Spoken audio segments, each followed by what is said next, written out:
Tu veux acheter une maison en Italie sans te ruiner? Tu as sûrement déjà vu passer ces annonces de maisons aux enchères à des prix incroyablement bas. Mais est-ce vraiment une bonne affaire? Je suis Jessica, cofondatrice d'Aller en Italie, la première agence basée en Italie qui vous aide à vous expatrier, trouver un emploi, investir en Italie. Avec plus de 2000 clients déjà accompagnés et plus de 70 services proposés, nous sommes disponibles à distance dans toute l'Italie et étendons notre présence physique dans de plus en plus de régions, grâce à notre équipe croissante composée d'avocats, de notaires, de banquiers, de compagnies d'assurance, d'assistants administratifs, de comptables et d'agences immobilières. Nous pouvons faciliter votre installation et votre achat immobilier en Italie de manière sûre et rapide. Dans cette vidéo, je t'explique tout ce qu'il faut savoir sur les ventes aux enchères immobilières en Italie, pourquoi il y en a autant, comment ça fonctionne et quels sont les avantages. Si tu rêves de devenir propriétaire en Italie, cette option pourrait bien t'ouvrir des portes, à petit prix. Et si tu souhaites aller plus loin, j'ai inclus dans la description un lien vers nos services, ainsi que la liste de nos prochains webinaires gratuits dédiés aux achats immobiliers et à l'installation en Italie. Mais revenons un peu aux maisons aux enchères en Italie. Si tu t'es déjà baladé sur les sites italiens de recherche immobilière comme idealista.it, immobiliare.it ou casa.it, tu as sûrement remarqué le nombre impressionnant de maisons vendues à l'asta, c'est-à-dire aux enchères.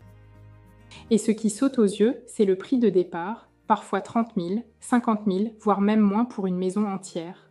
De quoi rêver, non? Mais alors, pourquoi y en a-t-il autant en Italie?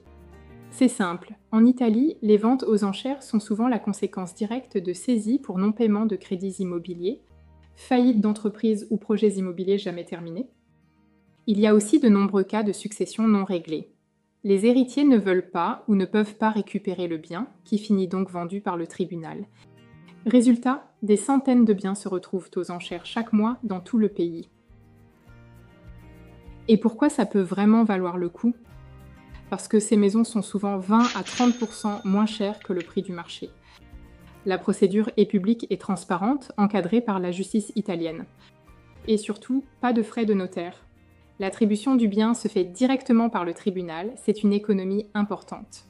Mais comment ça fonctionne concrètement? Il existe aujourd'hui des agences spécialisées dans l'accompagnement à la vente aux enchères.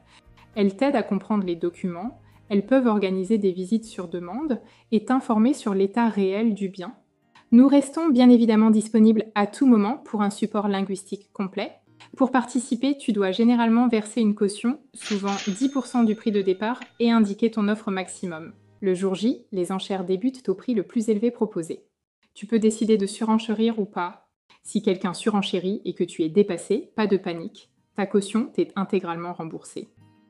Nous sommes disponibles et restons à tes côtés tout au long du processus d'achat immobilier. En bref, c'est une excellente opportunité si tu es bien préparé et accompagné par des pros. Alors, est-ce que ça te tente? Dis-moi en commentaire si tu envisagerais d'acheter ta maison en Italie aux enchères ou si tu as déjà tenté l'expérience. J'en profite pour t'inviter à notre prochain webinaire gratuit dédié à l'achat immobilier afin de recueillir un maximum d'informations, partager ton projet et poser des questions en direct. Et nous, on se retrouve à la prochaine vidéo. A presto!